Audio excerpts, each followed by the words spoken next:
My bad, guys. I got to start a little earlier than usual. But I do want to go ahead and put this out there for all of you to know. South Carolina Live, major time changes that will be coming very soon. We will be back.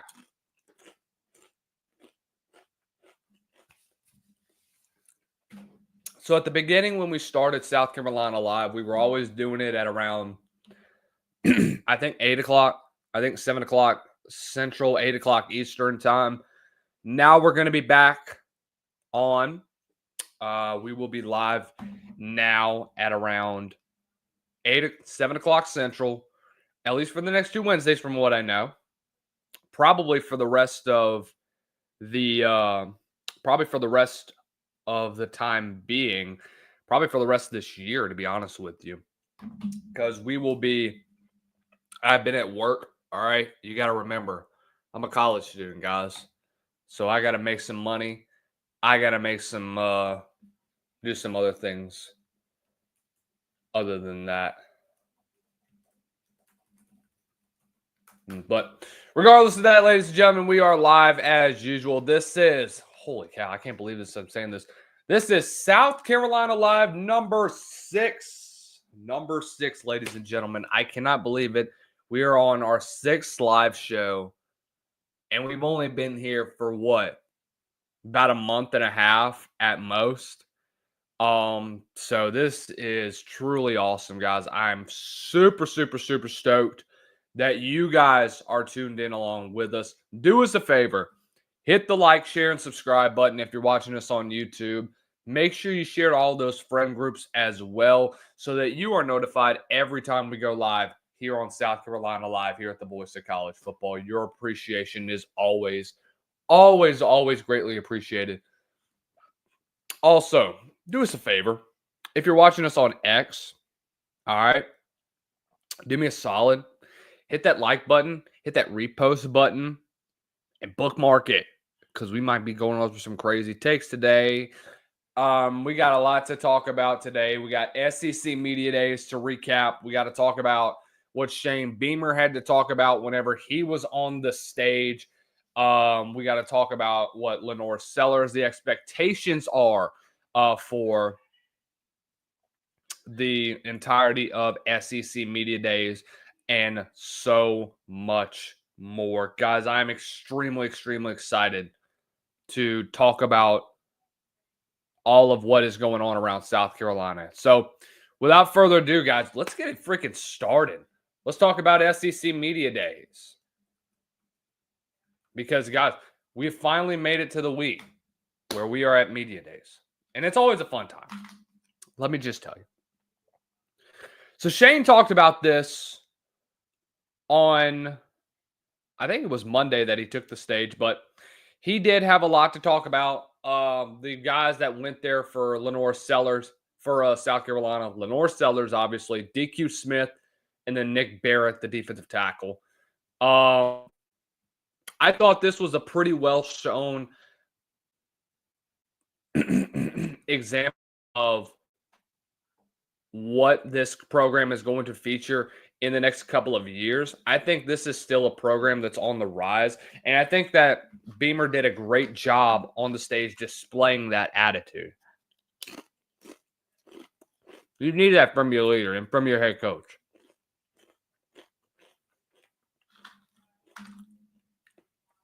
So he talked about, there was one question that really struck me, and it was this. You alluded to do some of the changes in college sports now. When you look at just broadly around governance and the changes in NIL, because, by the way, we'll talk about how NIL is going to affect South Carolina right now with President Trump signing something in office. What is it that you want to see as this sort of iterates moving forward from governance, whether it's the NCAA, college football playoff, whoever's running this? What do you want to see broadly in that space as a coach? That what we say is going to be enforced, is going to happen and be enforced. Because all the talk about what's new and this and that, if there is no teeth to it, it doesn't matter. It's just going to continue to be. what has been implemented with revenue share and the clearinghouse and all that, I see other conferences talking about the negatives already. Let's give this thing time to work and develop. I agree. Let's see what it is and not all of a sudden say it's not going to work. I was in DC earlier this year talking about the need to it for national legislation. So I've been talking a lot about this, but something uniform that has some teeth to it where it's supposed to be. And if somebody is not doing what they're supposed to be doing, it is going to be reinforced and there will be repercussions. If you have that, not to take anything from the players, but let's just see where this thing, let's just let this thing be what it's supposed to be and see what happens if that makes sense. That's a tongue twister, to be honest with you, ladies and gentlemen. But I think he makes great points. Let the clearinghouse, let the NCAA NIL take place, guys. How will this affect South Carolina in the long run? I think it does have a lot to do with what you have to offer when it comes to what your school's revenue is going to be. Guys, it's going to be a really, really hell of a shot that South Carolina goes into this one and knowing the type of revenue that they're going to earn from boosters, knowing the type of confidence that some of them have at the end of the day.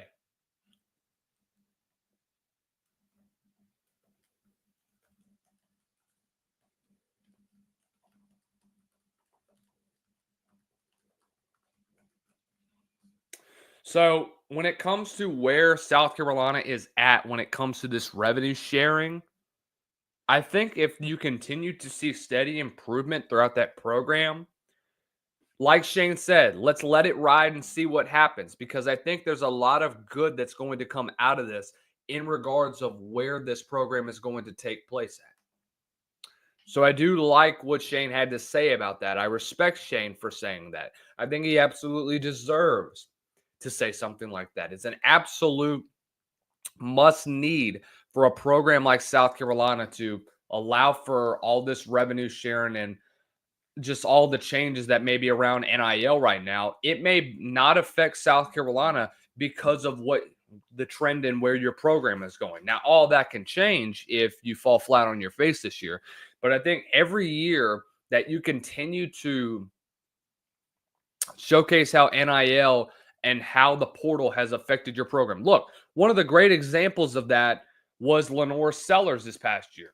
Look, this is a cat that got offered over, from what I heard, about $8 million. $8 million to potentially be a new quarterback elsewhere. Guys, you think about how much money that you could have had, the greediness of this kid, what he could have taken to go be a franchise quarterback for another program. And I mean that as a franchise quarterback because essentially that's what collegiate sports have become. They're basically building around a franchise. That's essentially what it's going to be. So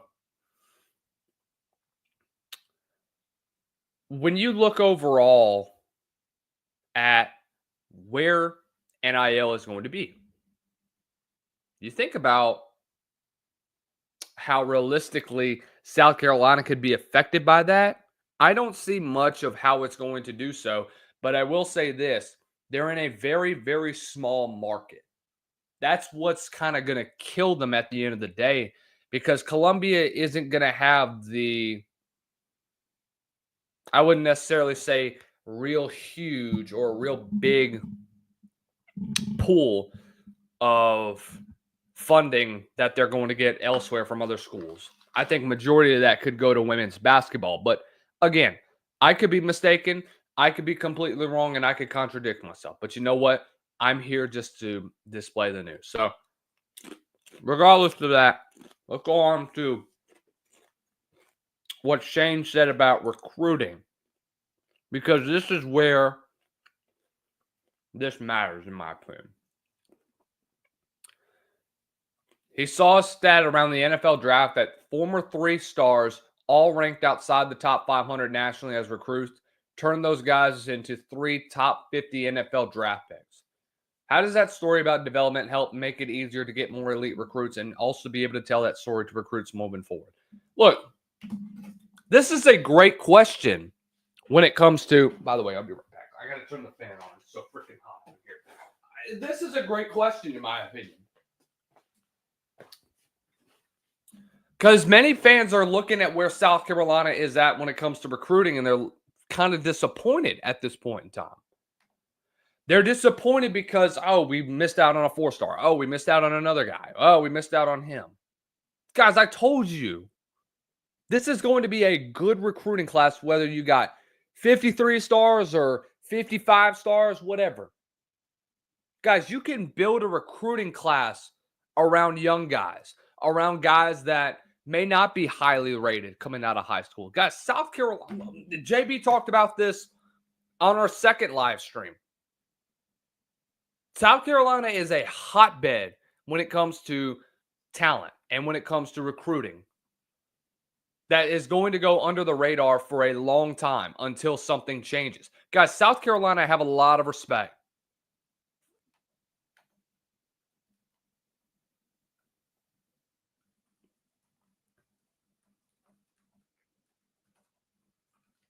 Because when you look at where South Carolina is going to be at when it comes to their recruiting wise, guys, they're going to be in a very good position. Hotbed talent has come through there. Guys that have slipped under the radar. Debo Samuel is one. I wouldn't necessarily say Lenore Sellers because he was so highly rated coming out of high school. But you look at guys like that. Ace Sanders, Tonka Hemingway, Brian Thomas Jr., guys that have come from out the mud in Columbia, South Carolina, and have made a splash when it comes to on-field talent. So if you are a fan, if you're worried about where that program is going to be at the end of the day, guys, I would be really, really, really concerned. I would be really, really shocked if you looked at this program and said, oh my gosh, we're never going to be an elite program because we can't get 4 or 5 stars. Well, you're an idiot. Develop your guys. That's what's going to make a difference for you at the end of the day. You think I'm lying? Guys, this is for real. This is legit. This is not a joke when I tell you this. We're talking about what could be a very, very, very good class at the end of the day when it comes to South Carolina.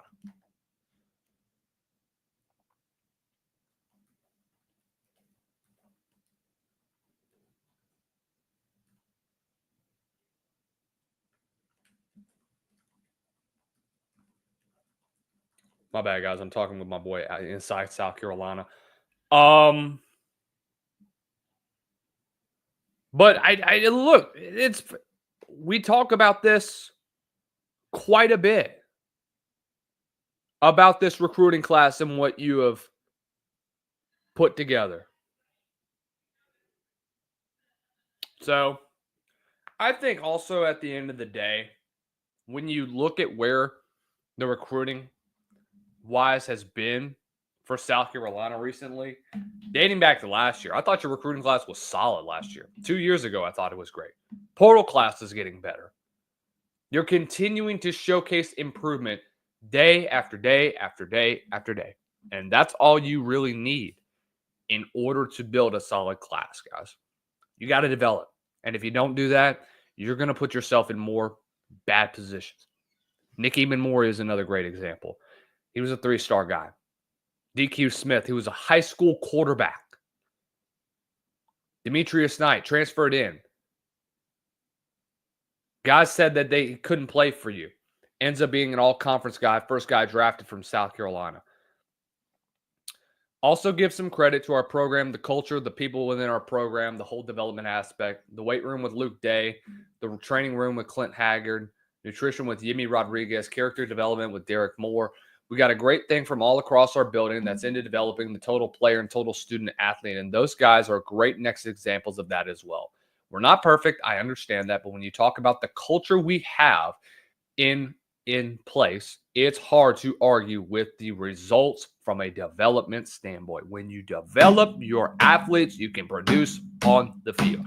That is the main thing that you need to take away when it comes to this program and when it comes to what this team is going to offer at the end of the day. Guys, we're going to take a quick break. Thank you to our good friends at Amazon. And if you want some more information, we got some more things that we're cooking up in here, Mark. You can make a difference here at the Voice of College Football. Use the Amazon link. Financially contribute to the Voice of College Football without spending a penny. Same shopping experience. It's easy. Go to any video on any channel. Go to the description section and grab the link right next to the capital letters that say Amazon.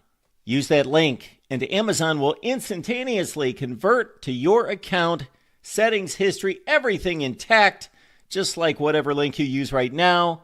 No difference. Pay no attention to the product that you see right there.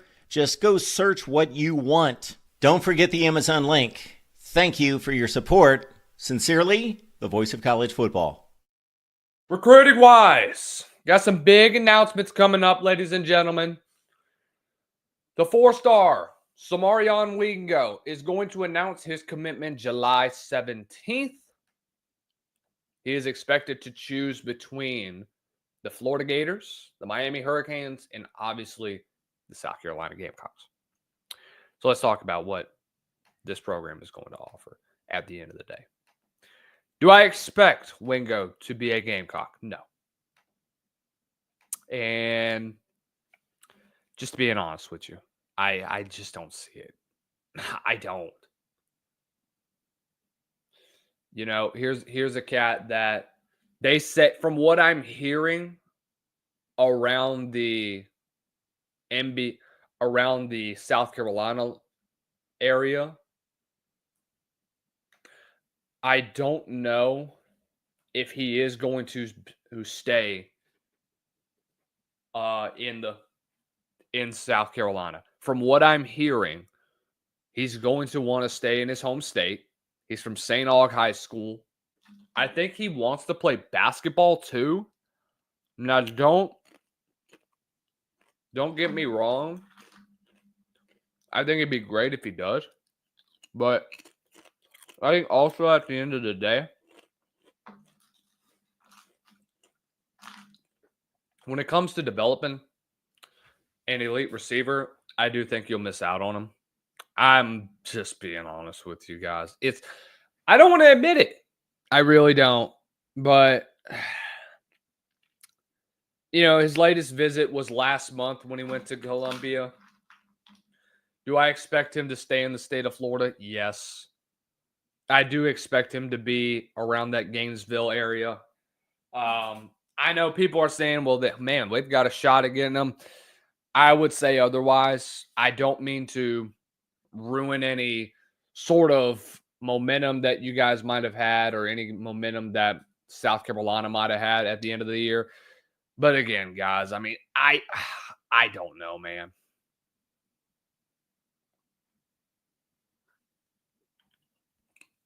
I just don't know at the end of the day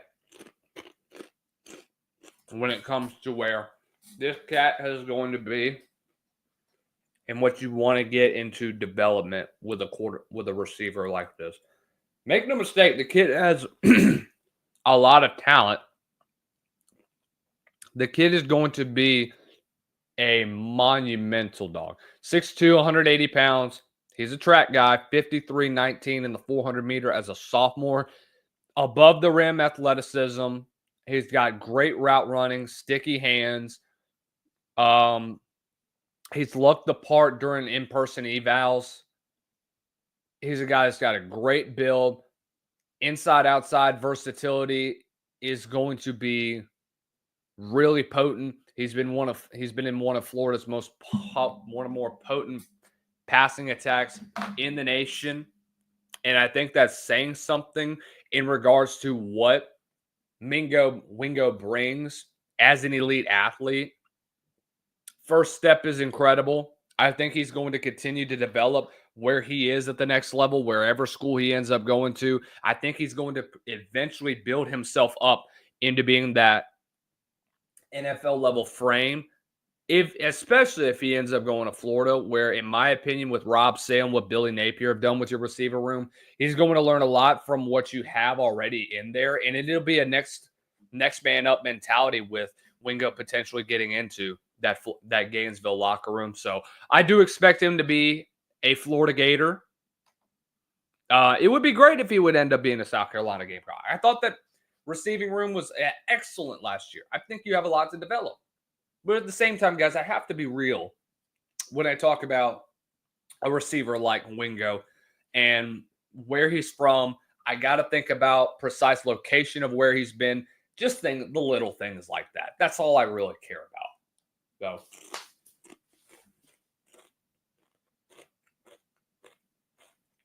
continuing on with the recruiting trail. Look, we already talked about what South Carolina has done when it comes to where your recruiting classes. By the way, Kamari Blair is going to be committing tonight at 6 o'clock. He is between South Carolina, Ole Miss, and Tennessee.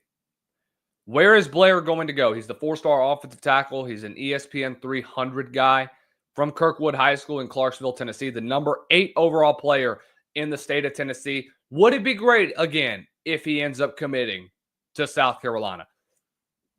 Yes, absolutely. You need a solid tackle.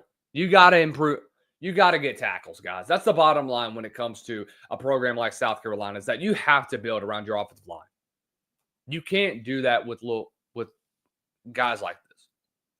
Right now, you still have 10 in the class of 2025. The recent one, obviously, we covered a couple weeks ago, was Noah Clark. You missed out on a lot of guys of the last 2 weeks with Smoke Matthews going to Texas. You missed out on PJ Dean going to Georgia, which we saw coming because it's a family affair, guys.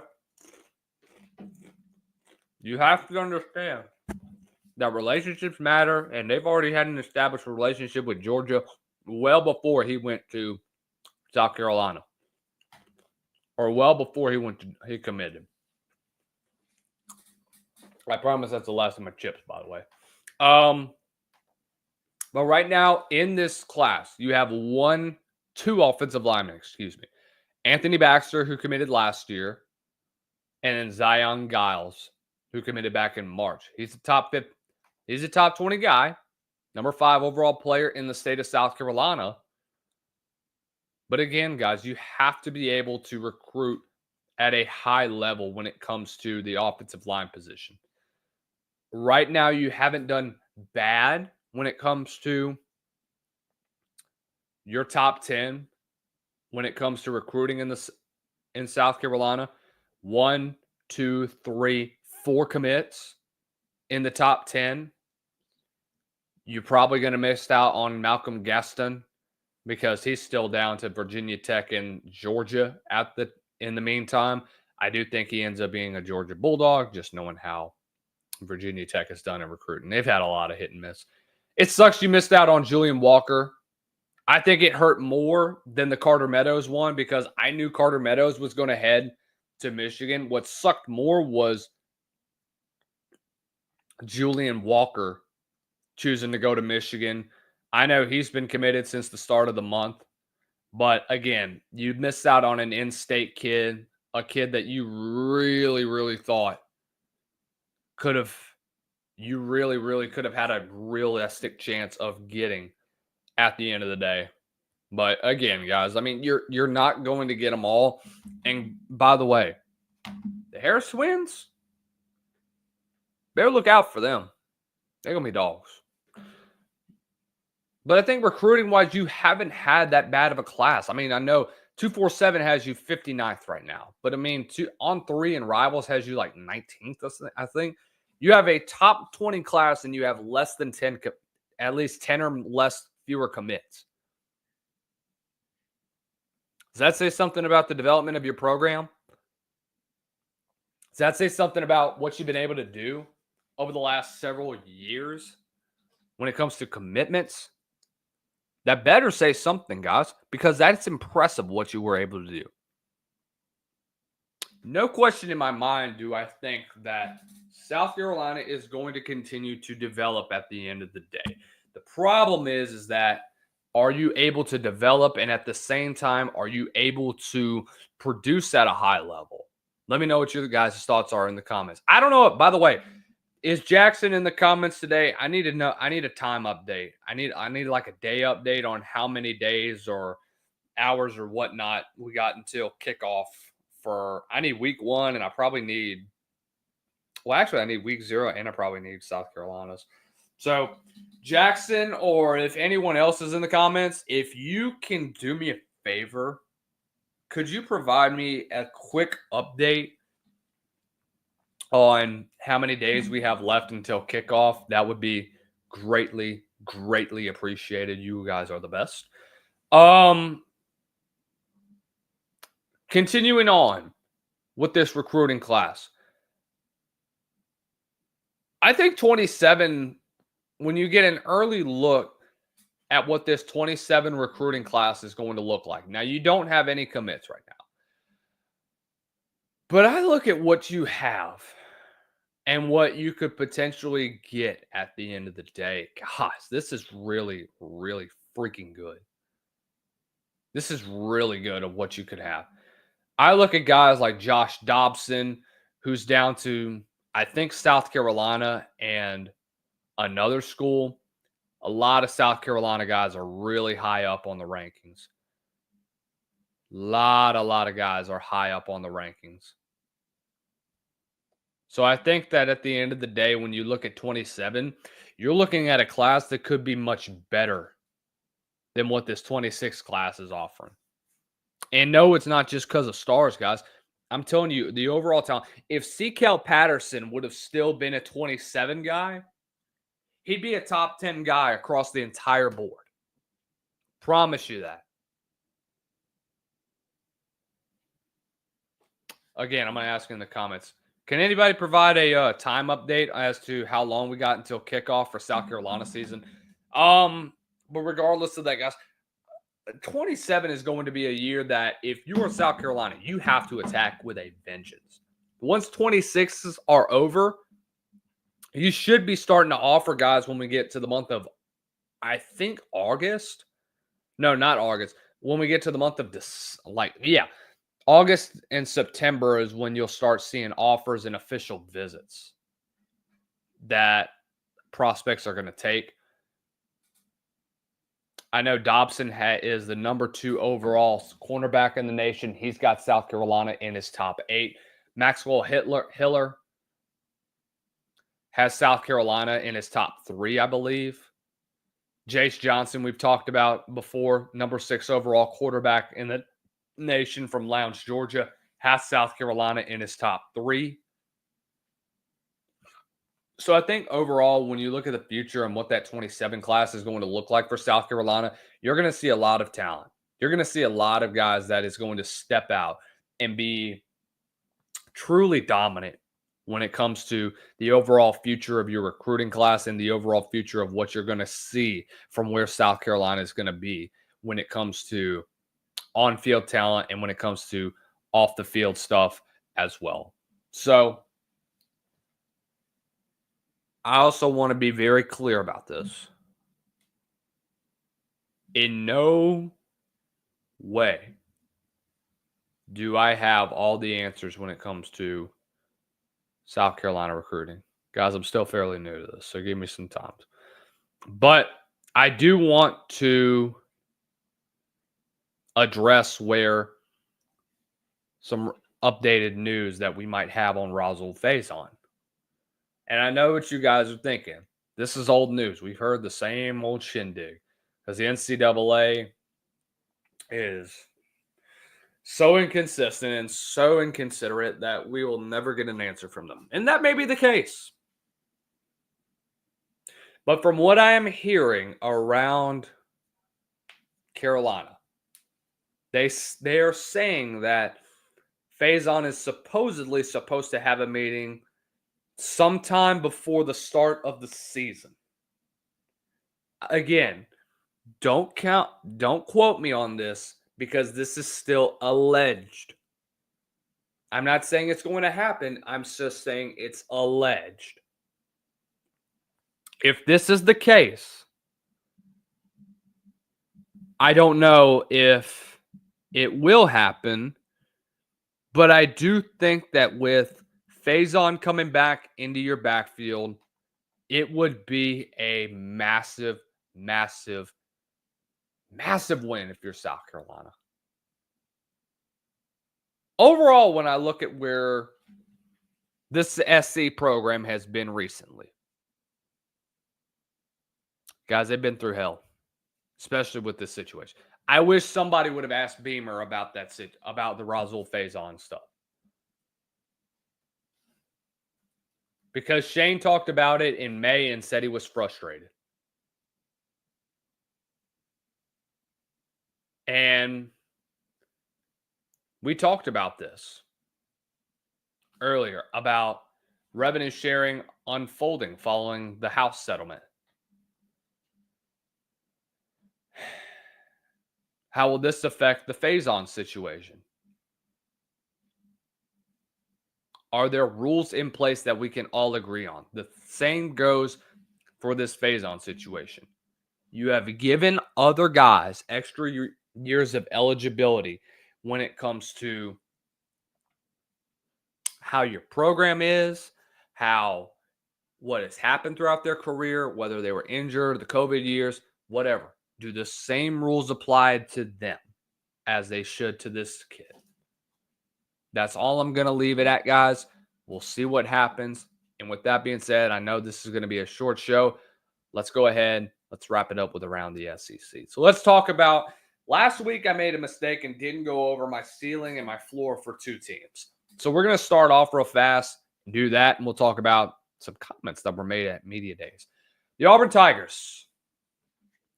I have their ceiling at 9-3. If that is the case, hey, that's a big win for Hugh Freeze. You need it.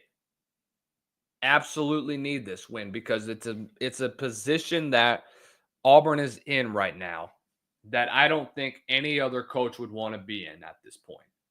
It is a horrible position that you could possibly be in. It's one that I think should make you very, very uncomfortable. It's one that I think that it's hard to dig yourself out of a hole like this. Do I think it's going to work out well? I don't know. I would love to see it. But we don't know just yet, guys. So, ceiling-wise, I have them going 9-3. You could be Bama in Jordan Hare. You could have Auburn manages to have one of those once in a blue moon type of seasons where they all of a sudden become just this juggernaut that nobody could have expected. And they all of a sudden shock the college football world and go like 11-1 or 10-2 and make the college football playoff. That could potentially happen. Here's where I think you could have it. You could beat Baylor at McLean. You start the season at least 4-0. I don't think you're beating Texas A&M. You could beat Georgia and start 5-1. Beat Missouri. Arkansas, you could win. Kentucky, you could win. Vandy, I don't know if you'll win. Mercer, you'll win. Bama, you could possibly win. Now, I know I just said 10. That would be a 10-2. But I do think that the Oklahoma game is a toss-up. So, realistically, I'll go 9-3 on this one. Your floor, though, is 5-7. You lose to Baylor. You lose to Oklahoma and Texas A&M. You lose to Georgia. You start 2-4. You'll beat Missouri at 3-4. Lose to Arkansas at 3-5. 4-5 against Kentucky. 4-6 against Vandy. 5-6 against Mercer. 5-7 by the time Bama comes to town. But realistically, I have them 6-6. I think the only one that's going to change is that Arkansas game. I think you'll be able to go into DWR and pull out a win against Arkansas. I don't think Taylor Green is a very consistent quarterback.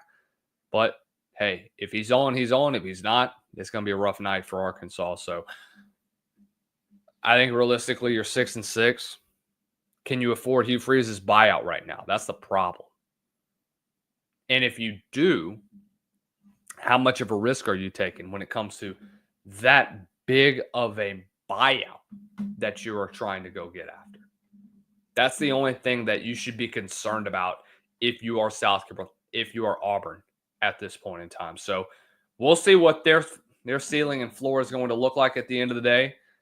But again, it's going to be one of those times where if you're Auburn, you have to find a way to be consistent.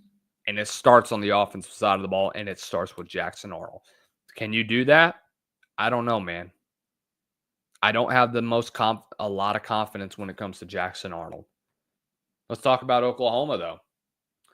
Their ceiling, I have at 10-2. Why do I say that? You might start the season 5-0. Go to Texas. I don't know if that's a toss-up to me. South Carolina, you could win. Actually, I don't think you're winning in Willie B, to be honest with you. Ole Miss, win. Tennessee, we'll see what happens. That's a toss-up. Bama, toss-up. Missouri, you could win. LSU, you could win. Ignore the toss-up games, and you could potentially have yourself a 10-2 season. When it comes to their floor, though, 5-7. It just depends on how consistent your offense can be, guys. It is extremely, extremely important that you find some sort of consistency when we talk about this Auburn offense or with this Oklahoma offense. The same goes with Auburn, guys. We're talking about two offenses that struggled tremendously last year. They were one of the worst in the SEC in offensive production. And it all started with the quarterback position, guys. How big of an impact does John Mateer play into play? I would say that's a massive one because you've got your offensive coordinator and Ben Arbuckle there. I'm very high on Ben Arbuckle, and I should be high on Ben Arbuckle. He's one of the best play callers in college football, and I think he's going to bring a fantastic, fantastic playbook with he and Ben Arbuckle in college football. No question about that. But realistically, guys, I have them 7-5. I don't know where Oklahoma is going to be when it comes to this offense. This is still a very difficult schedule. Guys, you play Michigan at home, and they've got a young quarterback who's very good.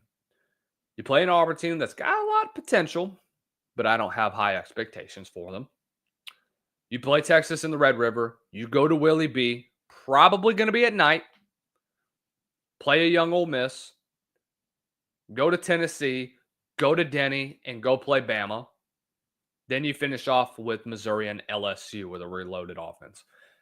Realistically, I think 7-5 is a very good season if you're Oklahoma.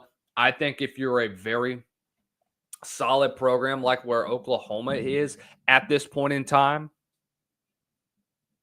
I think realistically, you have to look at where your offense is still at. You still have, as good as you did during the portal, how do you translate that on the field? Can Ben Arbuckle do it against an SEC defense? He did it against the Pac-12 and really still the Pac-5, honestly. He did it whenever he was at Western Kentucky and led Bailey Zappi to record-setting seasons. Worked with Zach Kittley as a fantastic offensive coordinator. Now we'll just have to see what happens when it comes to where Oklahoma is with their offense. That is going to be the biggest question when it comes to Oklahoma is how does this Ben Arbuckle offense translate on the field? We've seen it at two other schools. We've seen record-setting performances from Bailey Zappi, and we have seen an incredible numbers being put up by your star quarterback in John Mateer at Washington State. He also helped Cam Ward out before he transferred to Miami. Does it work the same when it comes to John Mateer in the SEC? We'll just have to see, man. On-field production, that's all that's going to matter. Diego Pavia returning to Vandy because he says he wants to win a championship. Realistically, I don't think it'll happen. Vandy has painted a target on their back for 2025. I thought last year was a great year for them. Make no mistake about that. Now this year, with all the talking that Pavia has done, look, you want a quarterback that's going to be brash about that. That's perfect.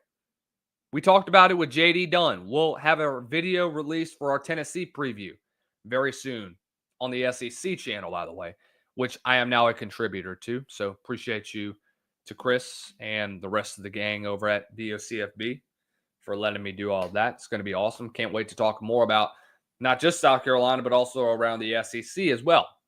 Regardless, how does your offense do?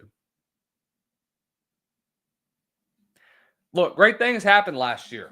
The option game with Pavia and Cedric Alexander and mixing it up with RPOs, getting it to Eli Stowers and Bowden was great.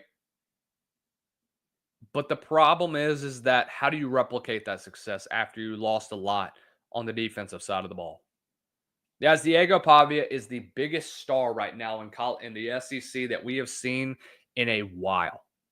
From Vanderbilt, of all places. He is the Johnny Manziel of college football right now, except without all the problems.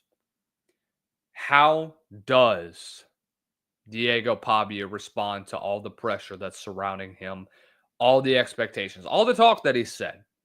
He says national championship is expected for Vanderbilt. We'll just have to see what happens, man. I don't think it'll happen. But hey, I could be very wrong at the end of the day. What do I know? What do I know? I mean, I could be the dumbest son of a gun ever to say Vandy will never win the national championship. But I look at Vandy's schedule, I think realistically, 5-7 or 6-6. If you replicate the same success that you had last year, it's a great season. For Vanderbilt standards, it's a good season. Would it be a season that you wouldn't like when it comes to South Carolina or when it comes to Vanderbilt? No, I mean, it's a great year. Now, compared to other SEC Blue Bloods like Alabama, LSU, Ole Miss, etc., not really.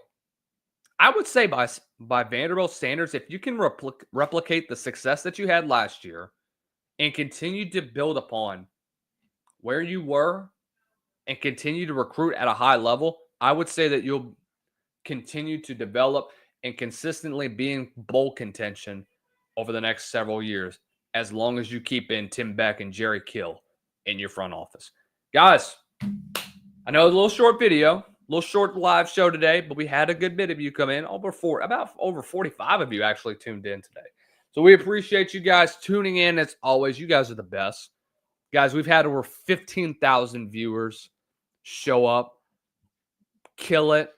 Smash the like and share button. Guys, we appreciate you guys always consistently listening into our show. So we greatly appreciate you. We appreciate all that you are doing to help grow our channel, to help grow what all we have here at South Carolina Live at the Voice of College Football. Your home for all things SEC and South Carolina football. Make sure you do us a favor. Follow us on the socials at Lucas_Hill23. Follow the Voice of College Football at THEVOCFB. Thank you, as always, ladies and gentlemen, for making South Carolina Live your very first listen of the day. And as always, ladies and gentlemen, stay blessed. Do us a favor. Don't ever stress. We'll see you guys next week.